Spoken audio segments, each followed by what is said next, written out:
أيوة لو هوايا أم جارت بابا سوام لو كشنوش تبتسيا ئەمە ژنی دووەمی سەعدیە و هاتوون گردنمان ئازاکەوتەوە.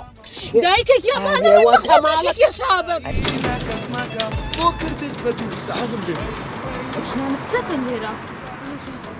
ها هەستەکەەوە ژنێتی سعدي خاوينا مايا سعدي دام والله اني مشغلي بدكم تالله مشغلي بدكم ها خزمەکەی کاک ئازادی هەرەوەڵە زۆر جوانە ناو پارکی دیتم لیمی خوشکێت ئەو دەیناسمە ژنی دووەمی کاک سعدی لەبەتو ناتێرە میوانی تو نییە تو دەرێ پۆلی ئاگر لە بنەدارا کەسی شريام أو دقة كان بأموزان ئەوەتی وە چیەکە لە دەوری شوقەتی ماڵی من باوکە بەخوا من ئاگام لەیجێ من ئاگام لە شتێک ئاگات لە هەموو شتێکە کاک یاشار وچی کۆبنەوە بوو لە مەتعەمەکە چێ پارەمی واسف کرد ئەوە شێتەکە یان ئەوە شێت ئەم شێتم یا شێخ بسم الله ئەو خەریشتی تۆ چی؟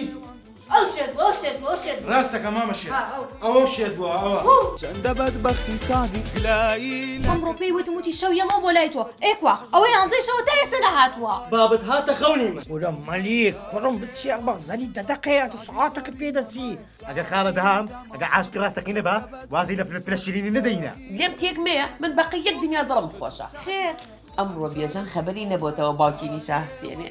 واتە بە شام نەکەی چاپشی ئەم قسانە بە هەنار بڵێ نەک بە منی بڵێ چەندە بەدبەختی سادی گلایی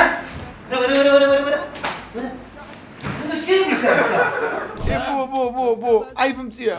کوڕم ژت بە تو بەخێ دەکرێت چەند خوا پیاوتان دیوە بۆ ژن بگری؟ ئەێنم یانی ئێنم ناوەڵڵا نایەڵم و ناشمانەوێت. شەڕیام و ئەو دایکە خوا تۆ عیب ناکەی ئەو شتانە ناکەیت بکەین چارە و سعدی زۆرنا لە بارە دوو ماڵ و یەک سعدی لە مانجی ڕەمەزانی پیرۆز هەموو ئێوارەیەک دوای بەربان چاوەڕوان بن.